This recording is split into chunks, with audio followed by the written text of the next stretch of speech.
Okay, so this session is through the Institute of Contemporary Asian Studies at Temple University's Japan campus in Tokyo. And we have with us today Mary Brinton and David Slater. As you can see, maybe from the fact that we have 125 people attending, which is the largest turnout we've had in 5 years, that says something about the topic and the people. And I feel, really privileged to be able to bring this content to our university. Mary Brinton is the Rothschild Institute Professor of Sociology and the Director of the Rothschild Institute of Japanese Studies at Harvard. Her research and teaching focus on gender inequality, labor markets and employment, social demography, and contemporary Japanese society. She has this newly published book, and today is essentially a book talk, entitled in English, Japan Tied Up in Knots, Can the Norms Leading to Population Decline Be Broken? David Slater, who is a professor of cultural anthropology at Sophia University, has really brought this to us. David is a longtime friend and ally of some of the things that we do. Dave was, for many years, director of the Institute of Comparative Culture Studies over at Sophia University. And we did a number of conferences and academic symposium together. And some years ago, David published a book on class and social stratification. I think Mary had a chapter or a section in that as well. So I'll turn it over to you. And Mary, if you want to get started. Thank you. Thank you.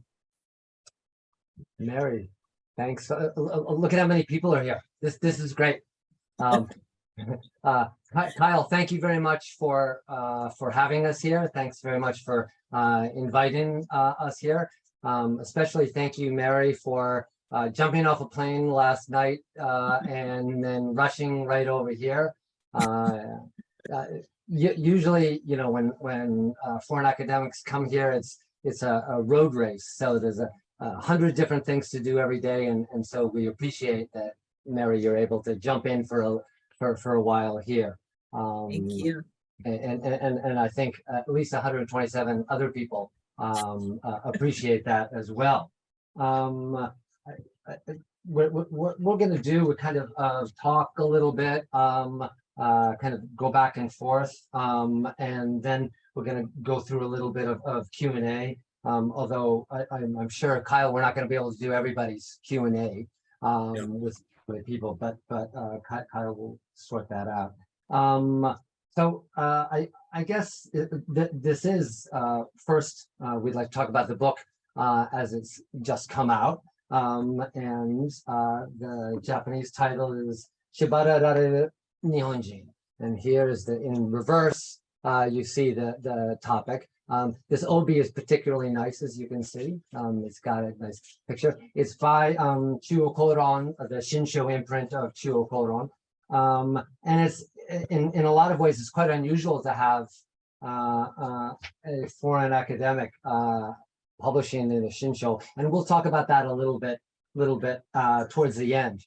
But initially, we want to talk a little bit about the reason why you wrote the book, Mary, the kinds of causes that led you to do this. I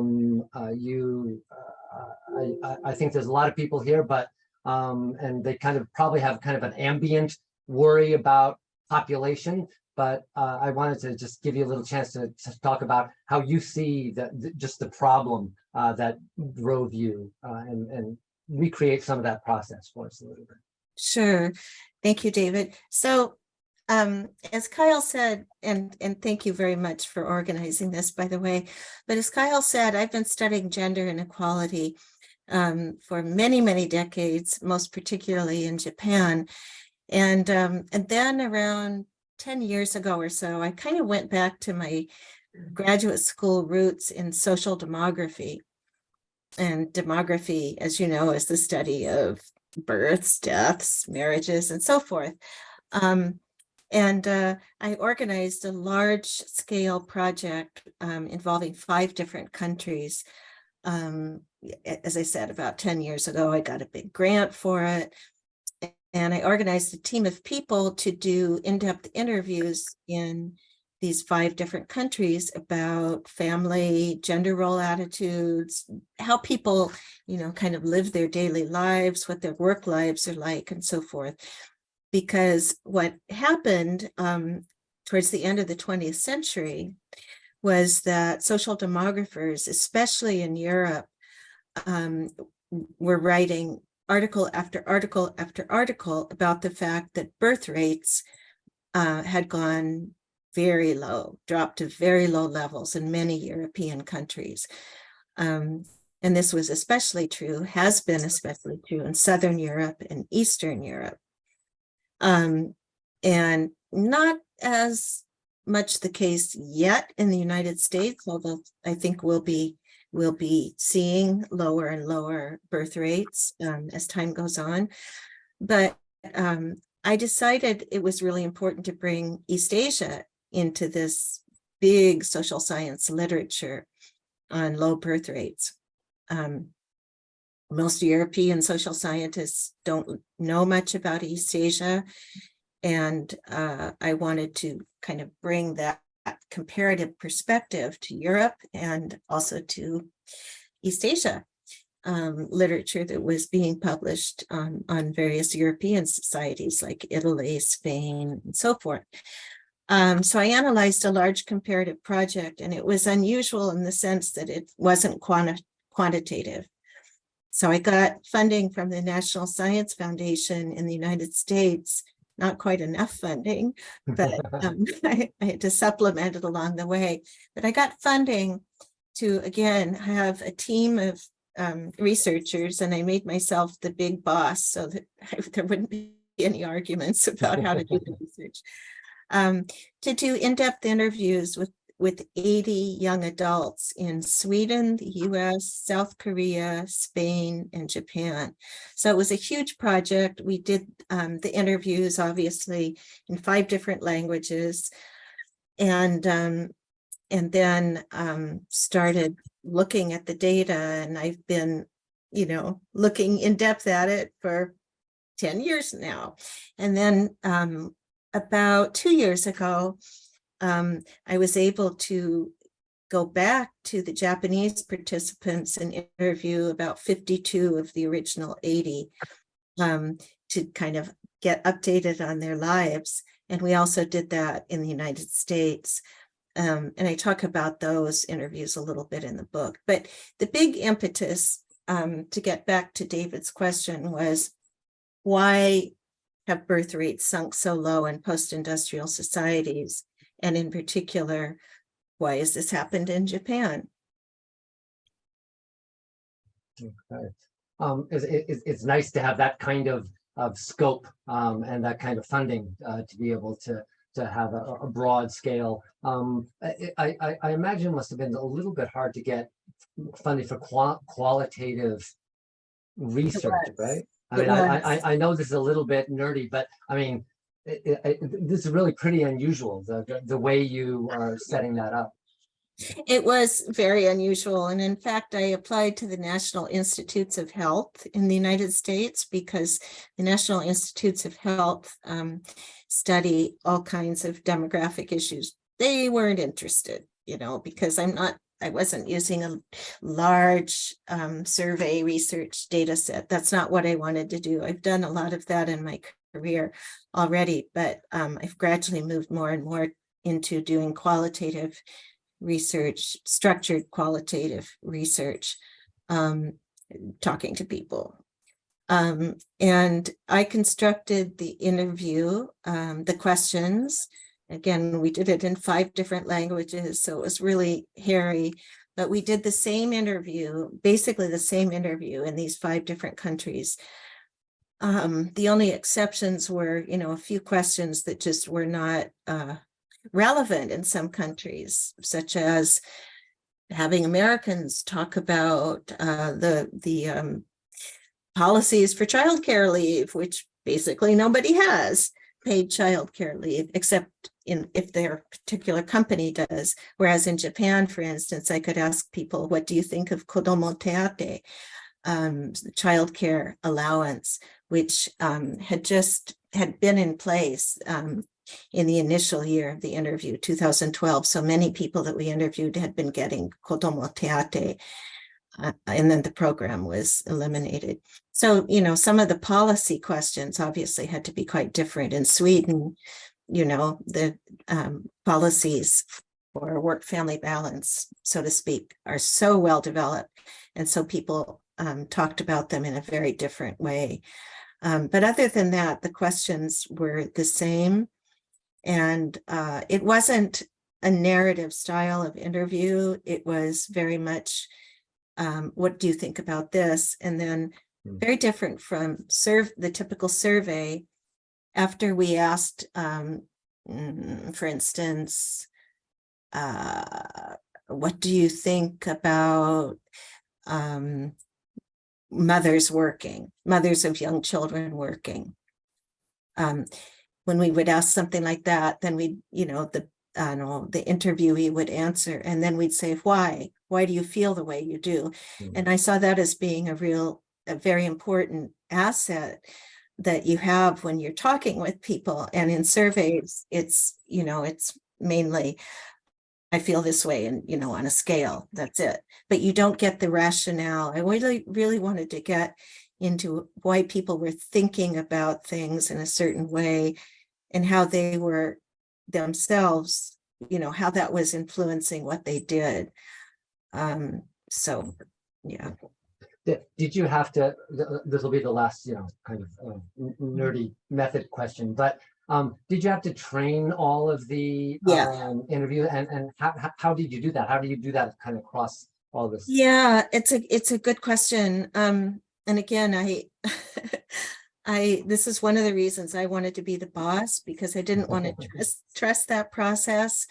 I had one research collaborator in Sweden.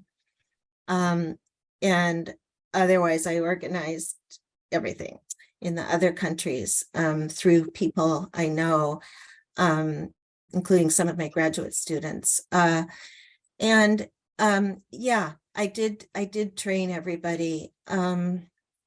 It was really before we were doing a lot of stuff online.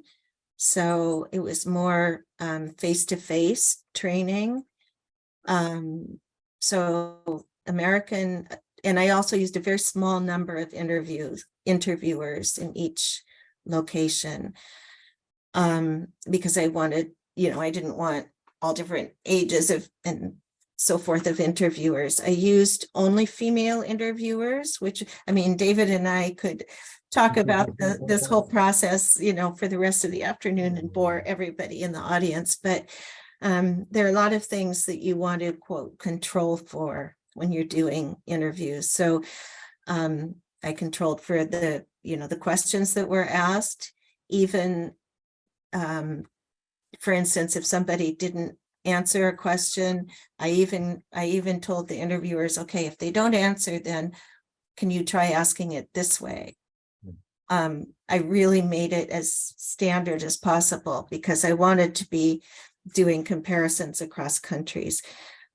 So I used only female interviewers, and they were all people kind of in the same age range, college educated. The age range of the people we interviewed was 24 to 35. And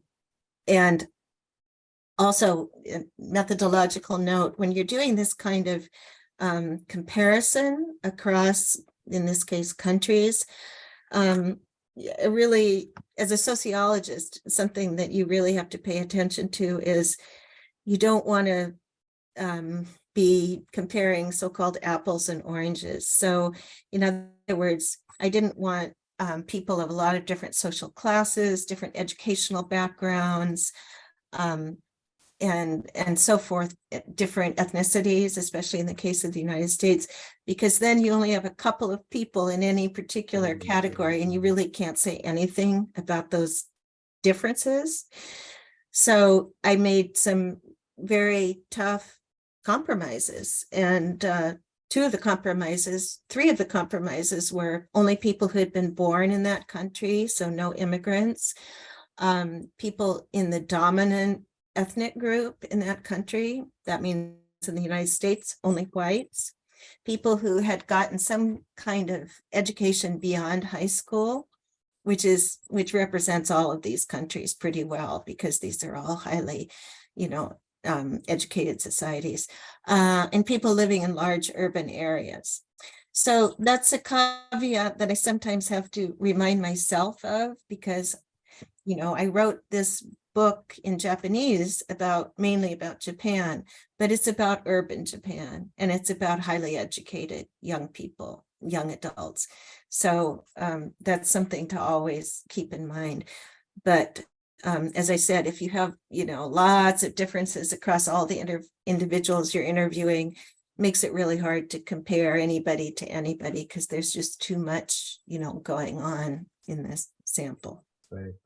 So if there's any graduate students out there who's going to write a critique of Mary's book, she's giving you the first three criteria on which to critique. As very generous. And I'll mention, David, you said at some point you might ask me some questions about reactions to the book, and I'll mention a couple of the reviews in Japanese. Okay.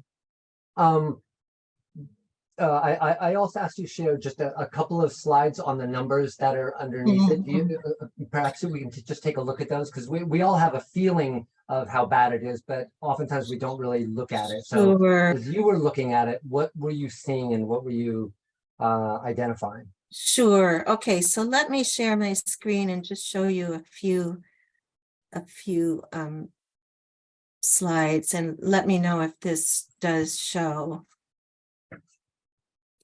Is that? Yep, good. Well, so one of the things that I think we need to always remember is the low birth rate in Japan is not a new problem. It's getting a great deal of attention right now, but actually this is a pretty old problem. And that explains why Japan is such an elderly society, because the Japanese birth rate, the bottom of my screen is cut off here, but the Japanese birth rate started going down in the 1970s, didn't start going down in the 90s or the 2000s. So this point is important. Oops. This point is important when it goes below about 2.1 or so, because that means that the population is not naturally replacing itself. And as you can see, population hasn't been naturally replacing itself in Japan for the last 35 years. So the birth rate kept going down and down and down and down. It has come up a little bit and it's gone back down again. And it's basically kind of settled at what this figure means is 1.3 children on average born to a woman. But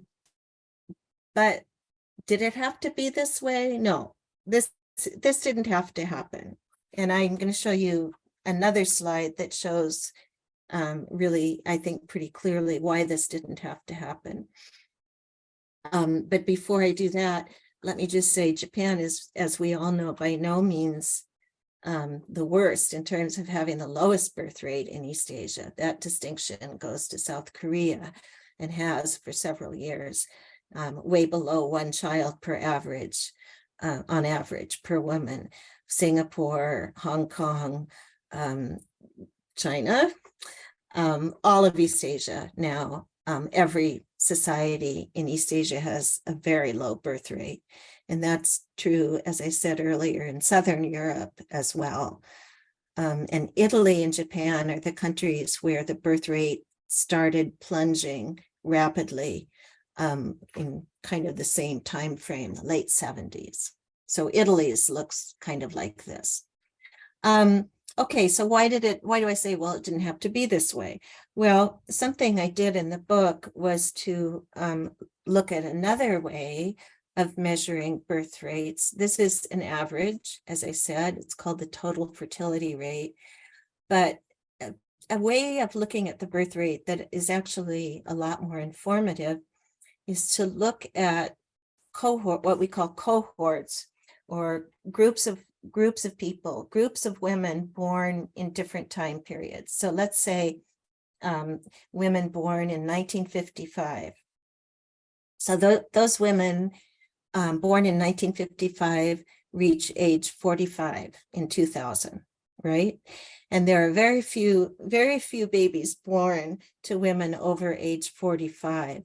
So we can look at that. We can say, okay, well, for women born in 1955, how many kids did they end up having on average? And that's called, in demographic terms, the completed cohort fertility rate. And I could go into technically why that's a really a better measure, but let me show you what the comparison looks like between Sweden, the United States, and Japan. So here, if you go over to the left-hand side, you can see that for women born in 1950, on average, they had about 2 kids, right? And that's called population replacement level fertility. And that goes along for a little while. And then around 1955, 56, women born in that year, fewer kids in Japan. And Japan just keeps going down and down and down. Whereas you look at the United States and Sweden, and women born in these different years, 1950s, 1960s, into the 70s, they pretty much keep having 2 kids on average, or for the US, even a little more. So Japan diverged really strongly. And that's why I say this is not, a predetermined conclusion of what happens in a post-industrial society. We know that, but I thought this would be an interesting way to show that to people. So I'll show that, just that for now, and we can go back to other slides. So usually, dire situation, usually sociologists, or at least as anthropologists imagine sociologists, would really focus on the stable institutions, whether it be family, school, work, and you do some of that in the book. But you also identify these hihan things in your, like norms that are not fully subsumed within the institutions themselves.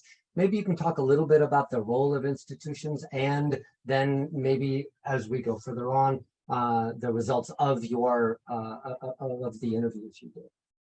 Sure. So from the very beginning, part of what I wanted to get at was, again, as I said earlier, why people feel they're doing the things they're doing. And that really gets at the idea of social norms. So, we think, as social scientists, we think of attitudes and beliefs and norms. Attitudes and beliefs you hold on your own. You share them with other people, some other people, but it's basically something individually that you hold. But a norm is a social fact, a social construct. So norms are kind of the shoulds, how you should behave, how you think you should behave in society.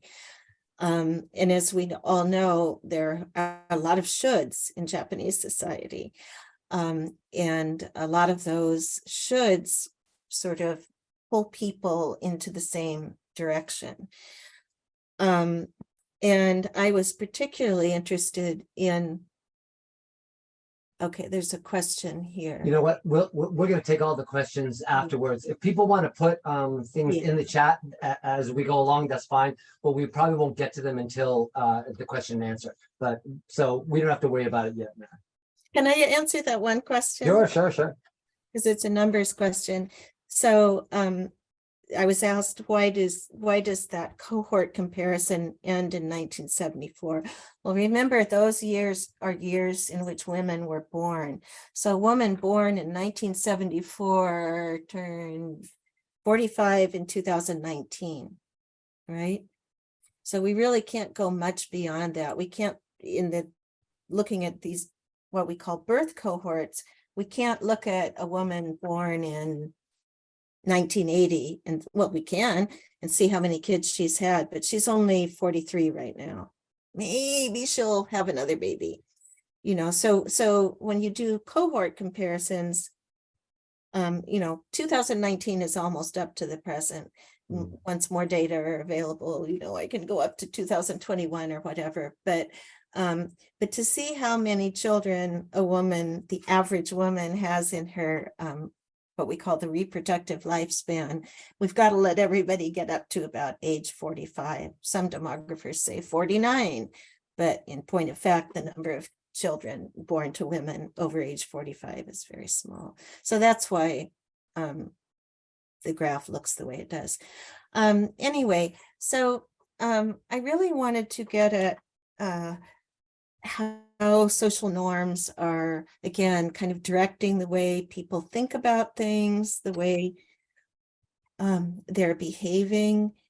And social norms can really be thought of as the social pressures you experience. So way back when I was first studying Japan, I was really surprised at the I don't know, Christmas cakes riddle. Any of the older social scientists in the room, so to speak, will remember this. But there was a question: why are Japanese women like Christmas cakes? Well, I didn't even know what a Christmas cake was because it's not American; it's European. Well, the joke was, or the riddle was, Japanese women are like Christmas cakes because after 25, they're stale and they go for half price. And what that meant was Japanese women had better get married by age 25 or they were going to have trouble getting married after that. That's what we call an age norm. And indeed, it was a very strong norm in those days. We're talking 40 years ago. Now, that norm no longer exists. Now, to a social scientist's mind, an old social scientist's mind, incredibly high numbers of Japanese women are marrying much later or not marrying at all. So the social norm, that's an example of a social norm in Japanese society that's just gone through amazing change. Another social norm, just off the top of my head, when I was first coming to Japan as a young social scientist, a young academic, you didn't see any physical touching between young men and young women. It just was not there on the densha or on the street or anywhere. Well, that's really different now. So, those are examples of social norms. I ended up titling or having the title of the book be what it is, mainly because the editorial board at Chuo Koron Shinsha suggested it, and I thought it was a great title. I had a wonderful, wonderful editor at Chuo Koron Shinsha, and we had been tossing back and forth various titles in email, and then he went to the final editorial board meeting where my manuscript was going to be approved. This was very far along in the process. And this was a suggestion that developed apparently around the table. And he wrote to me and he said, "How about this?" And I said, "This is great." Because, it captures this feeling of being, okay, I gotta do these things, in Japanese society in order to be regarded as an adult and as a responsible person and so forth. So, I gave two examples of norms that have disappeared. Women have to get married at a certain age, and also you shouldn't be, putting your arm around your girlfriend on the train. Those have disappeared, but there are lots of other norms that have not. And I argue in the book that some of those norms are what are keeping the birth rate low. Maybe we can jump into, because this is really the primary data from your interview study. Maybe you can identify some of those norms, some of those kihan that were most operative in that period that from your research. From my research? Yeah. So let me go back, if I may, to a slide or two. So this is where we were. One of the questions that I asked I had my interviewers ask at the end of the questionnaire, I'll come back to those, was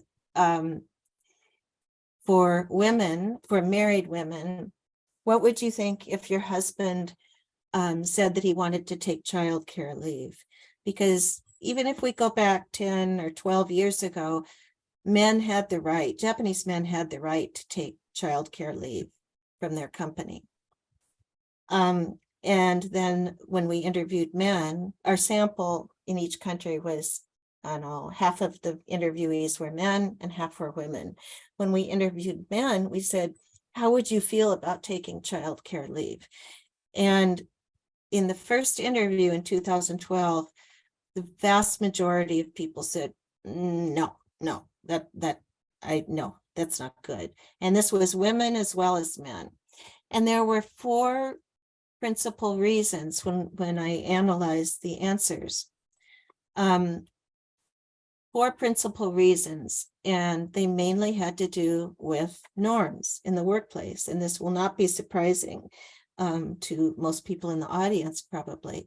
But one reason was that a man's career would be disrupted and damaged if he took childcare leave. So remember, this was already a legal right, but that doesn't really matter so much if it's not also a strong norm. And again, as I mentioned, married women said, I don't think that would be a good idea because I think his career would suffer. And many men said that too. No other men in the workplace have taken leave, so I would be stigmatized. Well, this encapsulates or summarizes what a social norm is. Nobody else is doing it, so I'd better not do it either. Mendo kakeru. I'm going to cause trouble for the people in my team, for my colleagues, and that's not going to be good. And there's a large measure of self-interest here, because men were afraid that if they took childcare leave, even parental leave, even for say 2 weeks, they might come back to work and be resented by their colleagues who've had to pick up the extra workload, and they didn't want that for entirely understandable reasons. And then finally, there was one economic reason that people gave, and women were particularly likely to pick up on this, and that is that the household would lose some income because childcare leave is not completely reimbursed. You don't get 100% of your previous salary. You get about 67%. And given that there's such a high degree of gender inequality in the Japanese workplace, it's cheaper for a woman to take childcare leave than it is for a man in almost all households. So when you look at these reasons, you realize, wow, these all have to do with what's going on in the workplace. Doesn't have to do with, I don't feel like it. Well, maybe some of the men didn't feel like it, but they were also very afraid of what would happen if they did take childcare leave. And it was striking to me that these reasons were so work related. And, people didn't say, well, I'm just going to let my wife learn how to change a diaper. I don't really need to do that. Again, maybe some men were thinking that, but what sprung to mind was what would happen in the workplace, they feared, if they were to take childcare leave. So that's an example of a set of social norms that is constricting men's behavior. But also reinforced by wives' behavior. Yes, Well. in this instance, yeah. And it's understandable, again, I think, because loss of income to the household, yeah, that's not going to be so great. If the husband is the main breadwinner, obviously his wife doesn't want his career to be damaged, because that's not going to be good for the family either. So, a heavy dose of rationality here. I know I may be getting ahead, David, but I know that one of the questions David thought he might ask me was, am I blaming Japanese men for the low birth rate? I think I said men bashing. Is this an example of men bashing? Not at all. Okay, Not all at right. all. Okay, go ahead. Go ahead. Not at all. Explain why it's not. Yeah. So one of I think is the screen okay? Yep, we still have the 4 norms. Yes, Do you still want the 4 norms? Or No, do no, you- no. up to you. Okay, so this book, in my mind, is more about men than it's about women. And the reasons for that are multiple. Some publishers, actually, I won't mention any names, but some Japanese publishers, one in particular, a very well-known one, said, we don't need any more books about women. We don't need any more books in Japanese about gender inequality. Okay. Okay.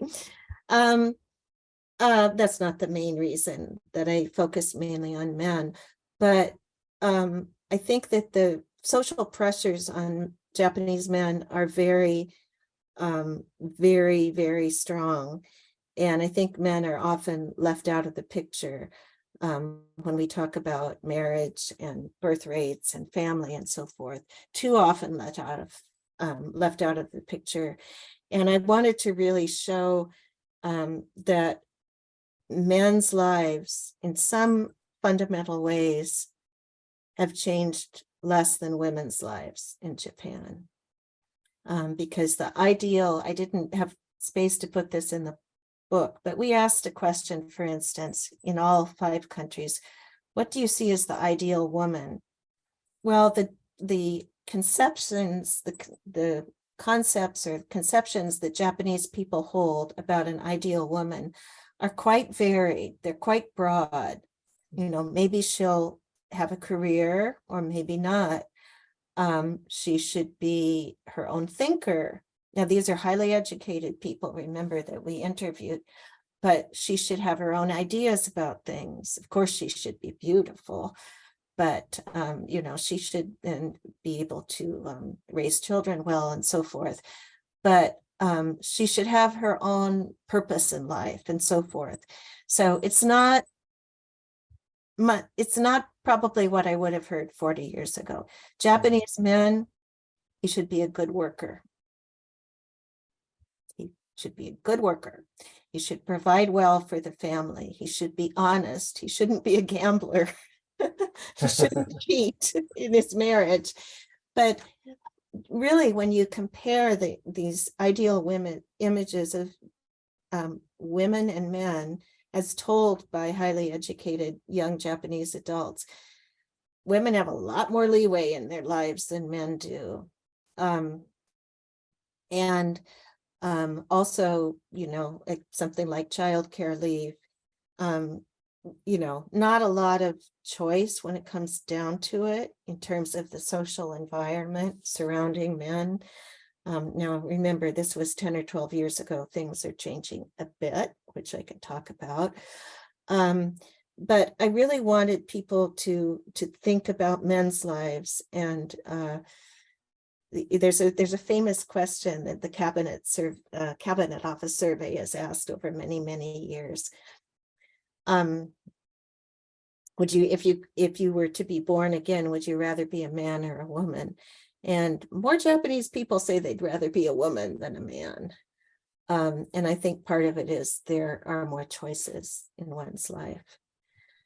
So I wanted to not, Japanese men get it bad anyway, because I can show you some figures on the amount of housework they do, which is paralleled only by men in South Korea.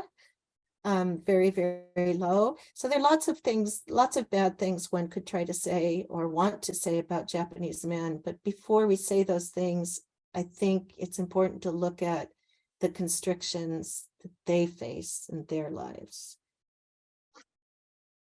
One of the interesting things about having this kind of data set, you can kind of cluster alternative responses. do we see, in terms of the childcare, taking child leave, do we see another cluster of responses of women saying actually they should be taking child leave, and what might the reasons be for that? Yeah, Did you get that? Even if did. it's a minority? Yes, I did get that. And one of my favorite responses was, well, the two of us made the baby, so he should be taking care of it as well as me. And that relates partly to some of the patterns I saw also in the data about women, for instance, going back to their natal home, their parental home, 8 months into their pregnancy, and finishing out their pregnancy at their, at their mom's home and staying there for a month. Sometimes it's the mother-in-law's home that they go to. But a few women said, this really is kind of weird because my husband and I made this baby. But I think if I can add, the more significant thing was when I went back 10 years ago and we re-interviewed as many people as we could, I asked a purposely provocative question, and that was, what would you think if the Japanese government made it mandatory for new fathers to take childcare leave? And 2/3 of the interviewees said, amen, yes, that would be a good idea. Male and female. Yes, male and female. And that included, I looked, carefully, I am still a quantitative sociologist after all, and I compared the answers, from the same people in 2012 and then in 2019-20, and some people who had been quite opposed to men taking childcare leave at the earlier time, then by 2020 felt like it should be mandatory. And at that point, I thought, wow, I'm talking to, fellow sociologists here, because again, after every question, I said, why do you feel that way? And people said, because change in Japanese culture is too slow, for instance, which is something I often comment on, that social change can be rather slow in Japan. Because if another response was, because if it's required, then we'll do it and we won't feel bad about it. So, this pressure of social norms just burst out in the responses, just make it mandatory, so we have to take it. And then it's, we feel like our boss is not going to, stall our career and so forth, because, hey, we have to do it. So I thought that was really, really interesting.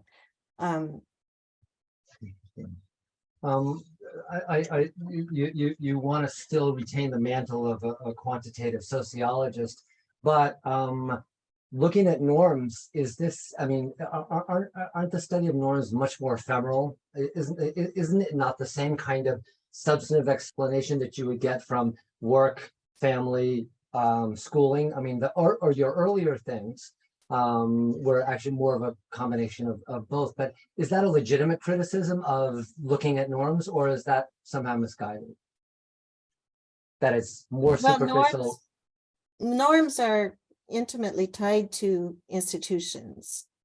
So let's take the social institution of family. So another question we asked was, tell us what a family is. Well, a family in Japan is 2 heterosexual adults with at least 1 child. That is a family. You know what a family is in the United States? Anything you want it to be. So some people said, well, it's my husband and me and our dog. It's, they didn't have children yet. Or they said, well, when I think about family, our parents live really far away. I don't know, United States, hiroi kuni desho. So, many people don't live anywhere near their family. Although that's certainly true in Japan as well. but people would say, when I think of family, I think of our best friends as a couple, which is also a distinguishing feature of the United States. Married people talk about their other friends as a couple. We heard almost none of that in Japan, which is not surprising. Again, given what we know from living and working in Japan. But people would say, well, we have these really close friends and we spend all the major holidays with them. We think of them as our family. So the definition of family is elastic in the United States. And that has to do with norms. Okay. You can have a different type of family than the people who live across town from you. This is not the case everywhere in the United States, but generally you can find people who have a lifestyle similar to your own, who accept you. And this may involve, you know, 2 gay dads with 2 adopted children. That's a family in the US. There are lots of different definitions. So that's an example where an institution is actually defined in some ways by the social norms that are built into the definition. We also asked this question that's in something called the World Values Survey. Agree or disagree with the following statement: a child needs a mother and a father to grow up happily. Virtually all the Japanese interviewees agreed with that statement. And then question was, why? And it had a lot to do with gender roles, the definition of what it means to be a mom and a dad. And the majority of Americans said, that might be the ideal to have a mother and a father, but it's not necessary. And then they told us why.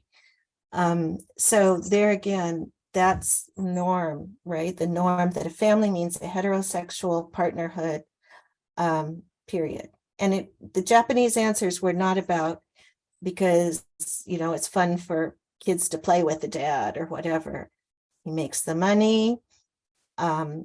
He's the daikoku bashira in old-fashioned terms, and he needs to be there or it's not a family.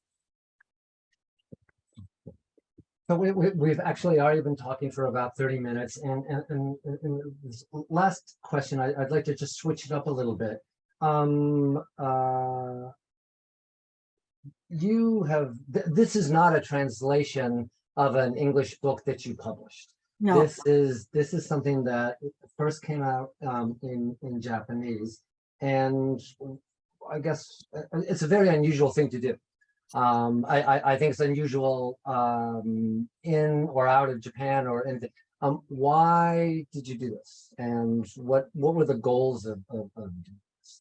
It's a very baka-bakashi thing to do. It's a very difficult thing to do, and I wouldn't recommend it to anybody unless they're getting towards the end of their career. My colleagues in the Harvard Department of Sociology, I'm not sure they even know that I published this book. So we shouldn't tell them. We shouldn't mention it to. Don't hesitate. But the point is, this is not a career-making endeavor.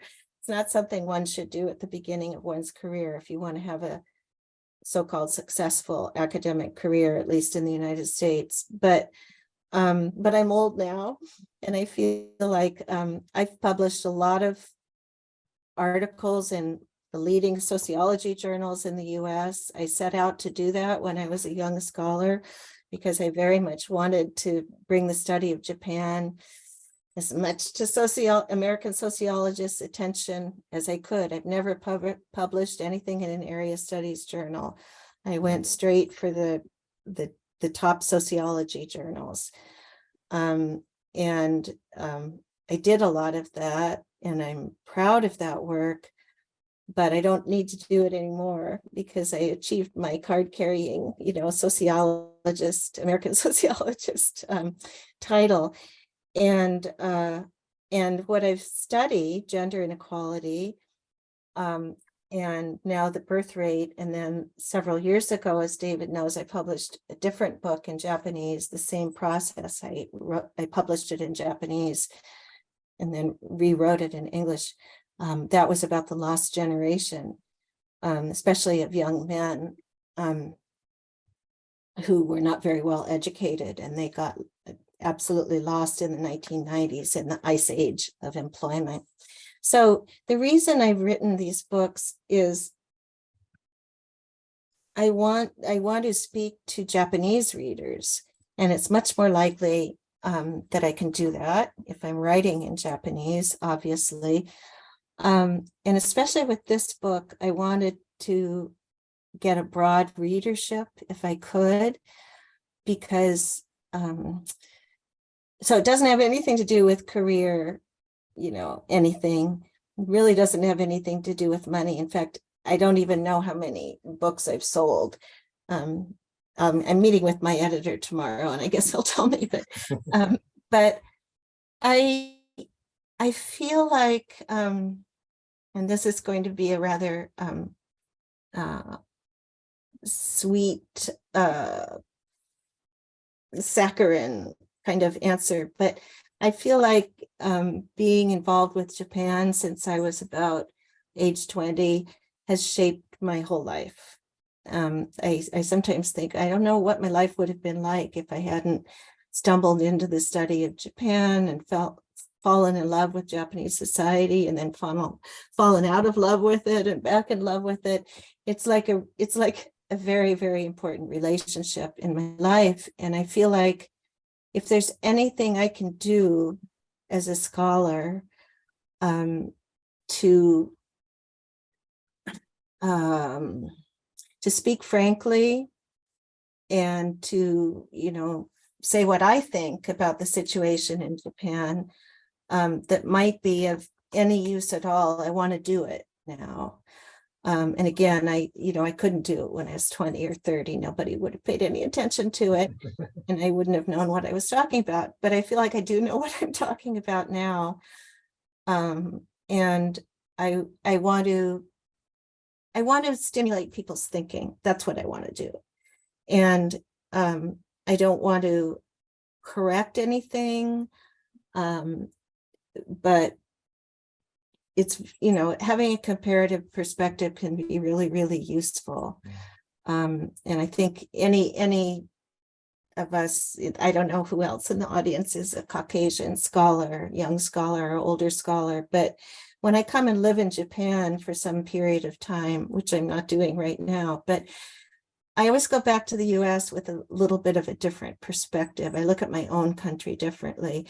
And I think, being able to really be in love with different countries and be able to think about them deeply is a wonderful gift to have in one's life. And then to share that with other people and try to stimulate their thinking is, I really love doing that.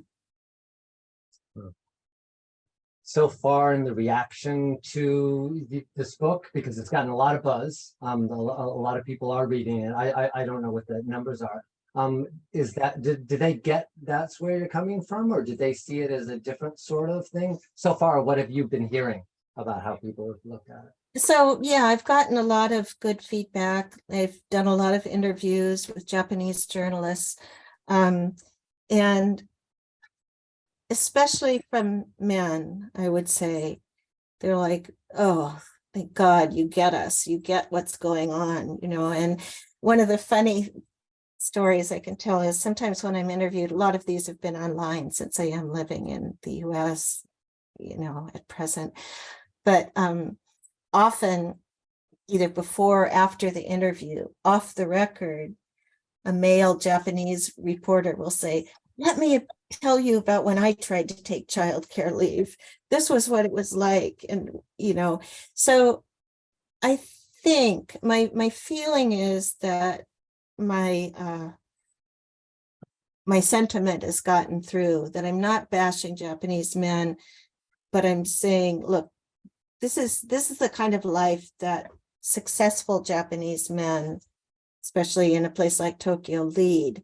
What do you think? Do you like it this way? Are there things you'd like to change? And if so, how can we change them?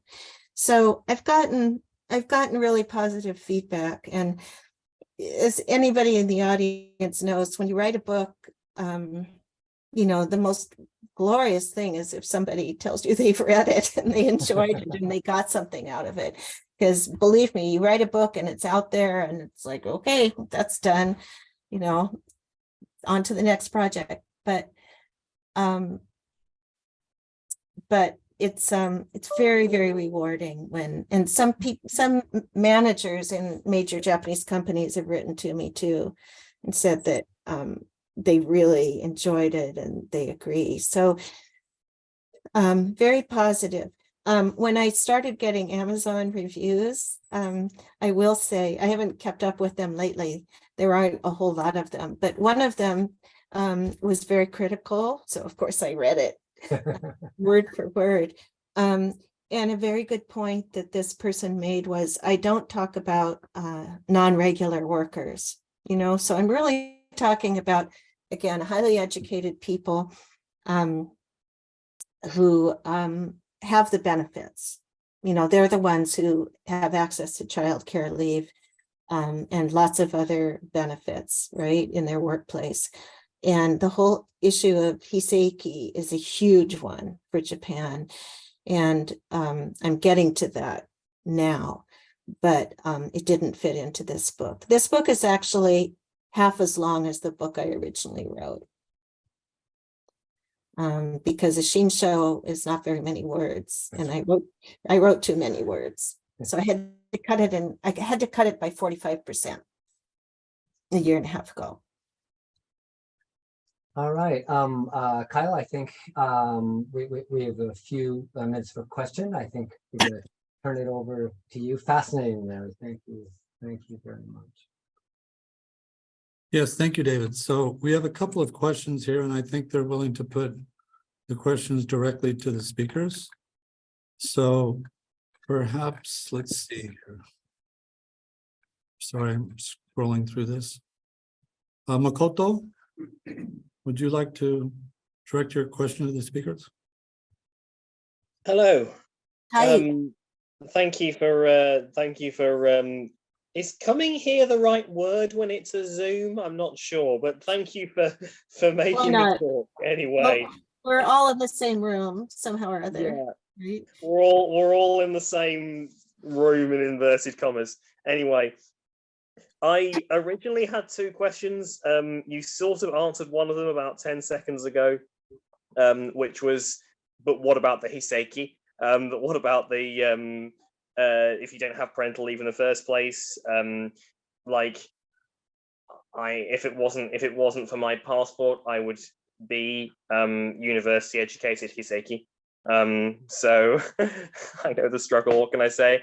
But the other question, and one that sort of relates to hiseiki, but also sort of relates to things like paternity leave and so forth for regular workers as well, is imagine that for a day or a week or whatever, you were the dictator of Japan, and you didn't have to worry about bureaucratic fight back or budgets or people going chotto musukashi or anything like that.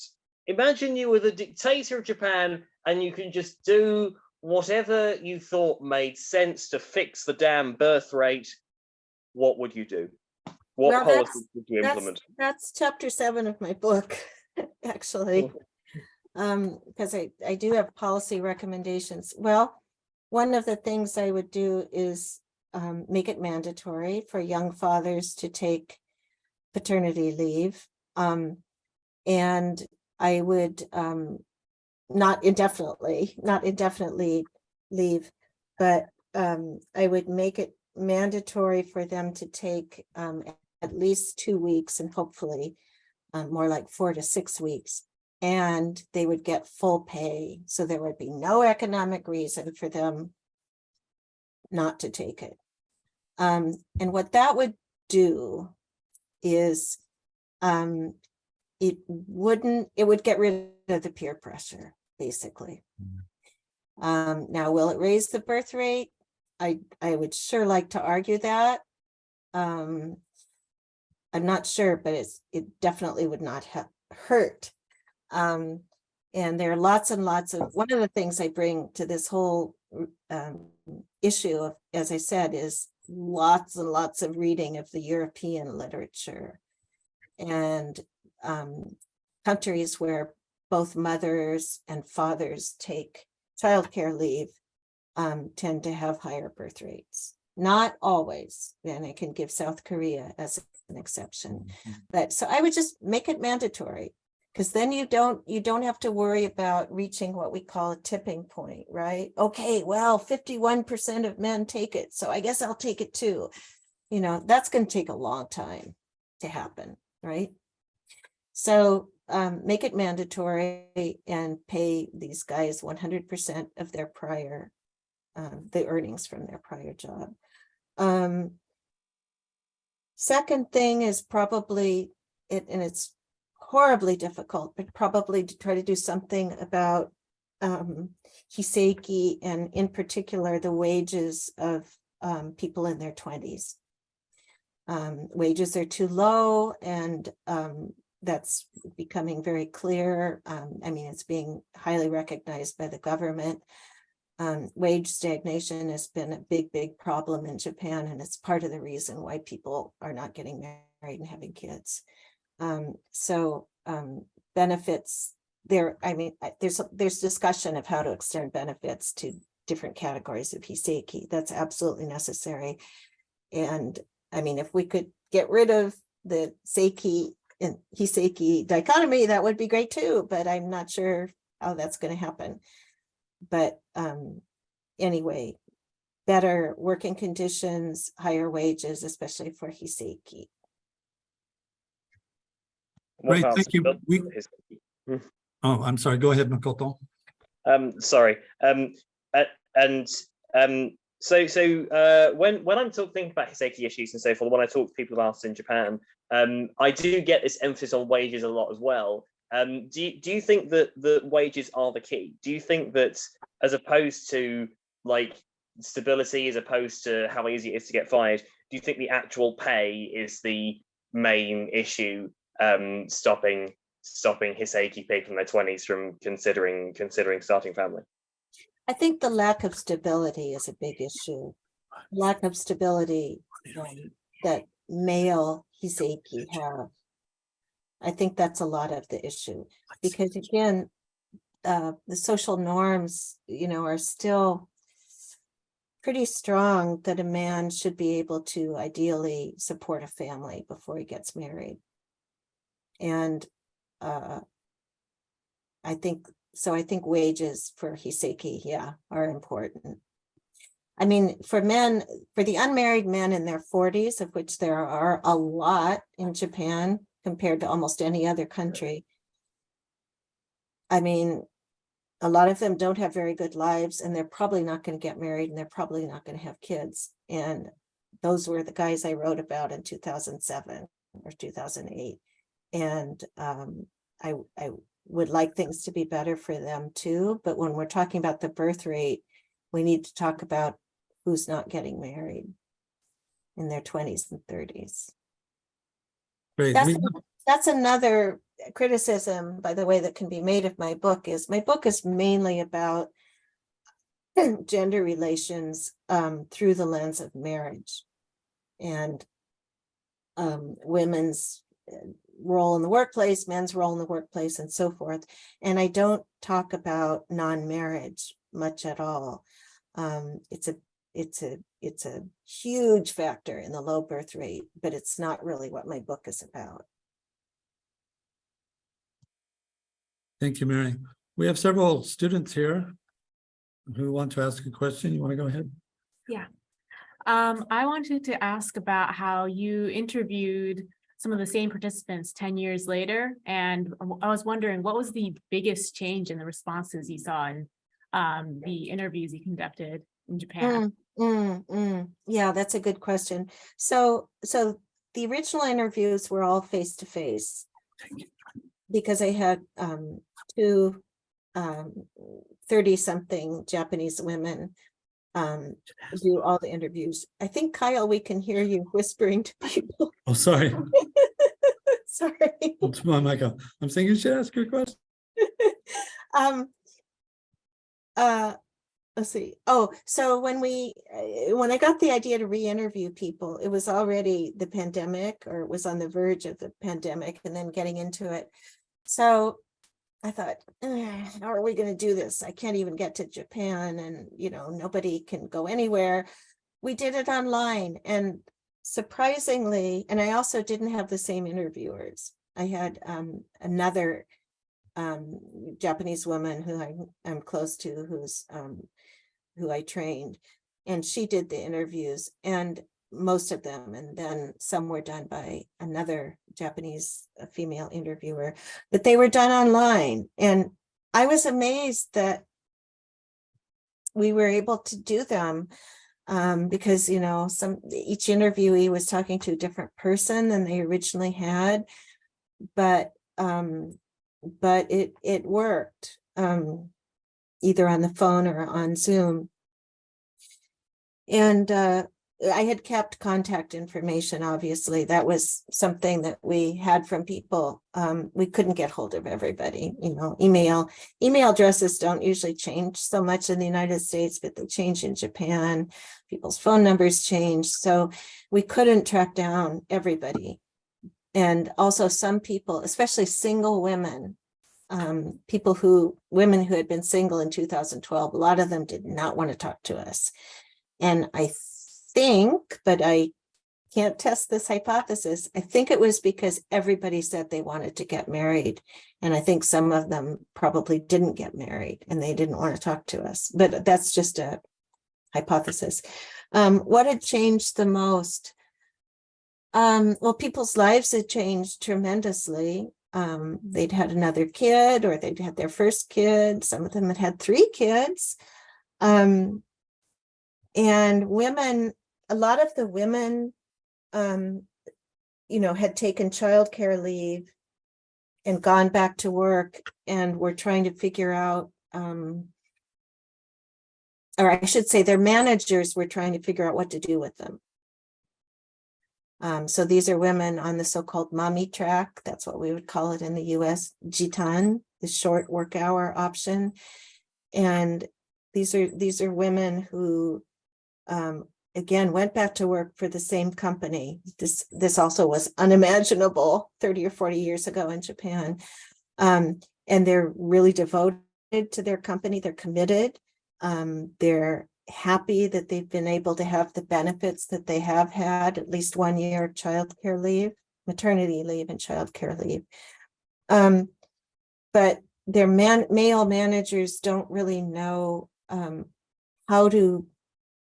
what to do with these women, how much work to give them, because they're not going to stay in the office till 7 or 8 at night, but they are going to work really hard for 35 or 40 hours a week.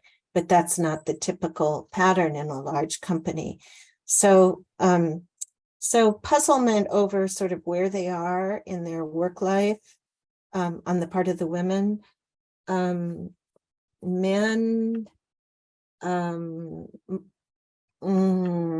what had changed? Division of housework and childcare hadn't changed very much for people. Almost none of the men had taken childcare leave. I think 3 men in the follow-up interviews had taken childcare leave. Some of the men who had been single when we interviewed them initially, and then they'd gotten married and were expecting a kid, said they planned on taking childcare leave. So attitudes were definitely changing about fathering, definitely changing. And then I just felt this kind of ambivalence or lack of clarity, again, in workplaces about what to do with these women who had been absent from work and come back and intended to work for the company for the rest of their lives. I think this is a huge issue for Japanese managers to work on. Great, thank you. We have a question here from Brenda Sutton, who has a camera issue and has asked that I read this on her behalf. It's a rather long question. She says, I'm interested in your views on how broader Japanese social norms surrounding children may play into the decisions to start a family. I get the impression that there isn't really a window for involving children in adult social lives in the same way that there is in some other countries. For example, many public places aren't stroller friendly. There isn't really a culture of babysitting. Socializing in homes with those outside your family is less common as opposed to socializing in public places. There's also an impression that parents aren't comfortable bringing children to public places unless they can assure that they will follow social norms and not cause a disturbance. It would seem that this inability for young couples to integrate the goal of having children with other social activities that people in high-income countries enjoy could contribute to decisions not to have children.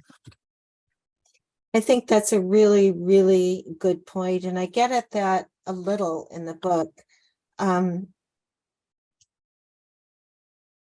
In many ways, Japan, has to do with the first chapter of the book. In many ways, I feel like Japan is not a very child-friendly society, and in fact, not a very family-friendly society. I totally agree with what the interviewer, what the questioner said. I totally agree with that. Many parents talked about how uncomfortable it is, to take a young child on the train. Some men said they feel really sorry for their wives, having to take their young child out and do all kinds of things. Not in my interviews, but as I was working on the book, some people said they wouldn't like to have a childcare center anywhere in their neighborhood because kids are too noisy. And it's very striking. It's very, very striking.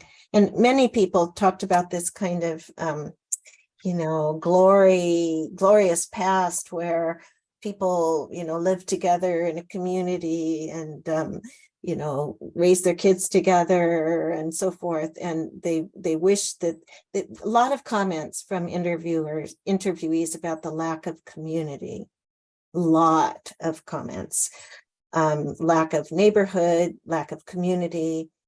And it's really different in the United States. It's really different. As you mentioned, kids are integrated into a lot of activities. Whole families get together on the weekends and do things together and so forth. And Sweden, very, very much so too, as you might imagine. So I don't know how this happened in Japan, but I certainly feel it, and it would not surprise me. We asked people, for instance, well, if you needed help all of a sudden for something, or if you need somebody to watch your child for 2 hours, what would you do?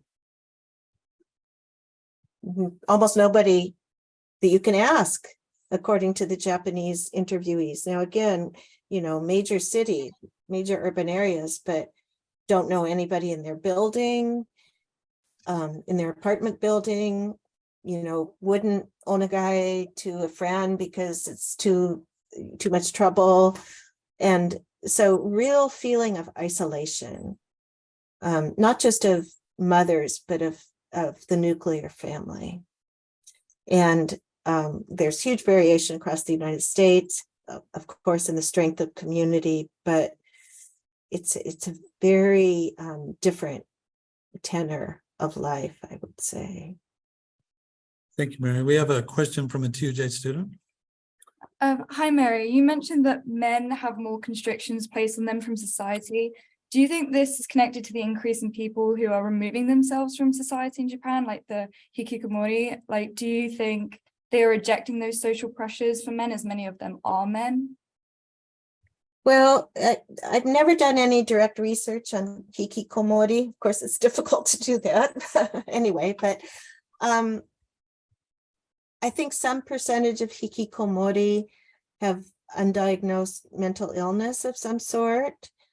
But I think social pressures, yeah, also feed into some cases of hikikomori for sure, because again, the standards of success are such that, you know, obviously a certain percentage of people cannot fulfill those standards, and removing oneself from society is one way to deal with that.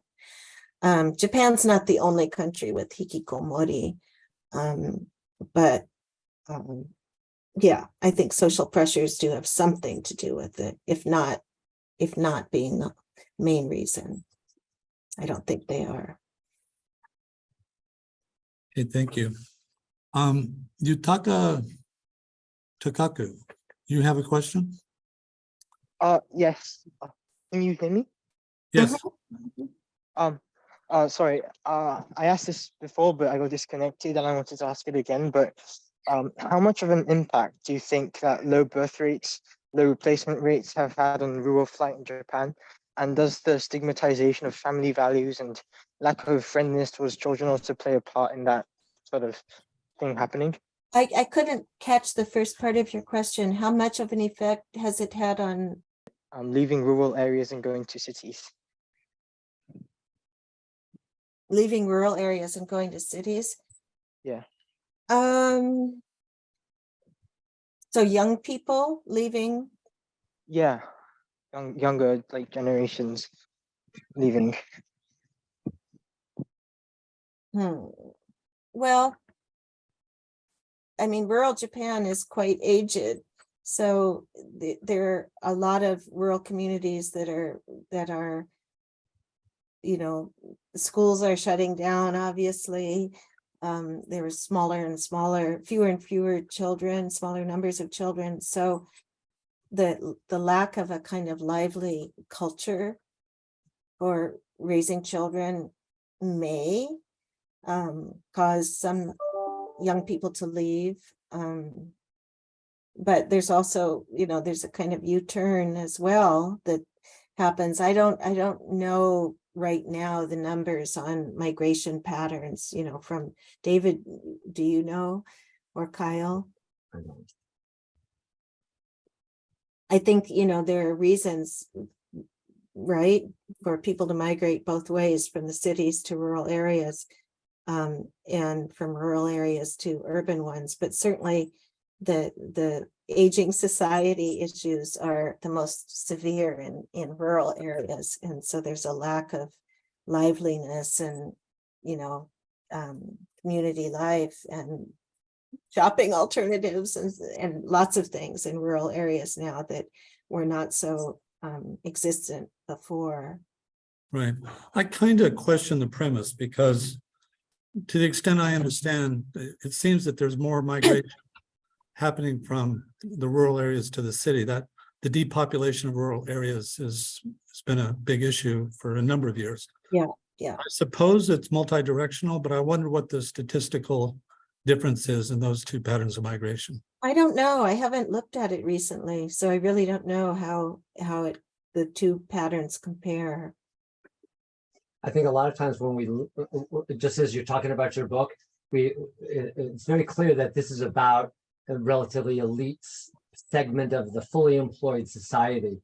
But just as exclusionary, I think it really is a very urban phenomena. What you're talking about, the whole idea of community, the whole idea of family, the possibilities of work, really what you described is really a very urban context that I wonder how it might even be more dramatically different in the rural areas than in working class areas. I don't know. In what way? In what ways? If you're living in an extended family context, the ideas of childcare, the ideas of work, the ideas of community, all of those things are quite different.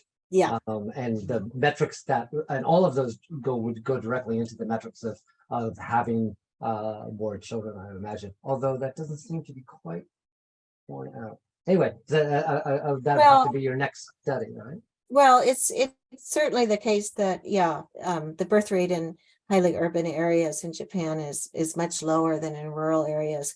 But the rural areas are not making up for Right, the rural areas, that's what I was saying, the rural areas not doing great anyway. No, Okinawa is kind of the only place where people, they live a long time and they also have a lot of kids. That was good.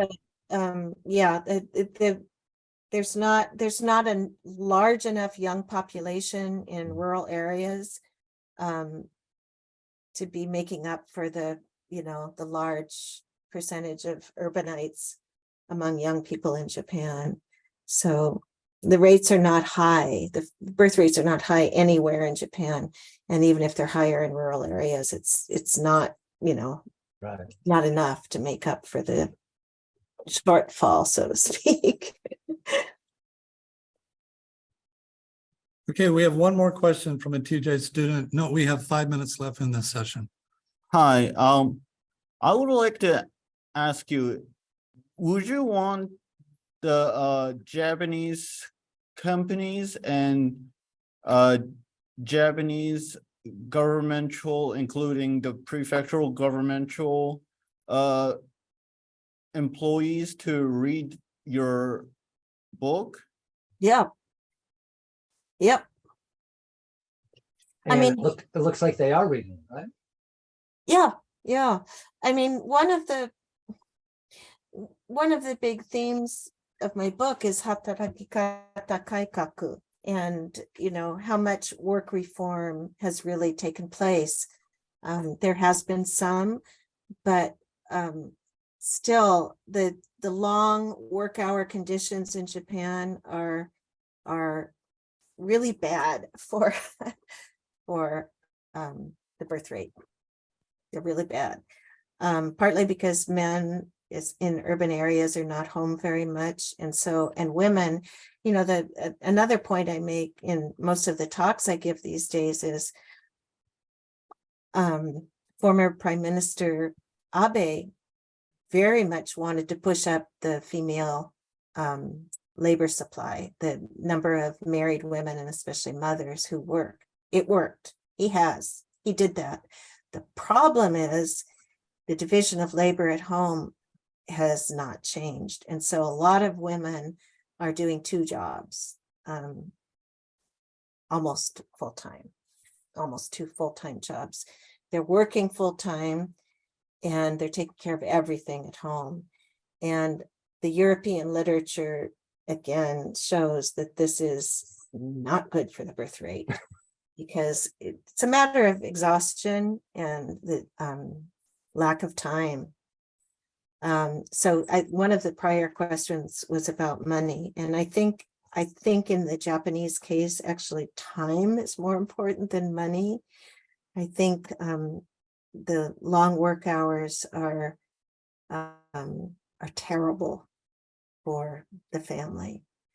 And here, I think, there are a lot of points, and this is one of them, I think, where companies and the government, it's very difficult for them to align themselves because the government can't really make companies have 35-hour work weeks for their employees. That's not the case in some European countries where there are strong unions and there's strong cooperation between governments and employee representative groups. But I mean, there's no country that I've been able to find that has long work hours and a high birth rate. No advanced industrial country. This is one of the problems throughout East Asia. People are tired, they're exhausted, and they don't have time for kids. And we didn't talk about my policy recommendations very much, but I really feel like, work style reform is imperative in Japan. Productivity is really low in Japan compared to other post-industrial countries. So the argument cannot be made that all of these work hours are necessary to boost productivity. It's not the case. And it can't be rocket science if so many European countries have higher labor productivity and much lower work hours. It can be done, but there has to be a will for it to be done. And also the benefits that extend to women should be extended to men. Because the more adjustments are made for mothers in the workplace, the greater gender inequality in the workplace is going to be. And it's already very, very severe and has been for 40 or 50 years. So there have been great policies passed and enacted and used by working mothers, but working fathers don't operate, don't lead their lives under the same conditions as working mothers. And if it could become a little more gender neutral, for instance, mothers and fathers cutting back to 80% work time for some period of time when their kids are young, which is what a lot of Swedish couples do. But it's almost unimaginable in Japan because it's not encouraged. But it's something like that is very, very good for the birth rate. So more gender neutral policies and then usage of those by men. Thank you very much, Mary. David, would you like to have a last word? So I think there's more policy recommendations here. This is only 990 yen, and it's for sale now. It's very short, and it's also not written in sociologies, right? No. It's actually written in a much more accessible way, and I think people are reading it, responding to it. I'll just give you one short example here. Mary has been awarded the Order of the Rising Sun Golden Raised with Neck Ribbon by the government of Japan, which is the highest award that a foreigner can be given for her contributions in Japanese studies. It also suggests that part of your work is about mainlining gender. I'm not sure exactly what that means. I'm not sure what they meant by that. But the larger point is that this is a critical book. This is a book, and all of your books have been critical. Whether it's Women Economic Miracle or Lost in Transition or this, and I think it's worth recognizing that the Japanese government is not just giving these awards to people who talk about how wonderful Japanese wabi and sabi are, but actually that come out with a serious and sustained critique over a career. So thanks very much for sharing. I kind of thought, oh, I'll never get this award because of what I know. Well, yeah, you would not be the person I would imagine would be nominated, but congratulations. Well, thank you. Mary, you might bring that to the attention of the publishers who said they don't need any more new books on this. It's okay. I got my publisher there. But yeah, that secret will never be revealed from Except on this webinar. So thank you very much. This was really terrific. Thank you. Altogether, we had about 164 people in this session. Oh, So wonderful. appreciate it very much. And David, thank you for bringing this to us. Let's all be in touch. These Thank students you. have the okay. Thank you so much. Thank you, Mary. So Thank you. students all have to get to another class that starts at 5:30. So we're going to sign off for now. Thanks so much, everyone. Thank you so much. Bye-bye.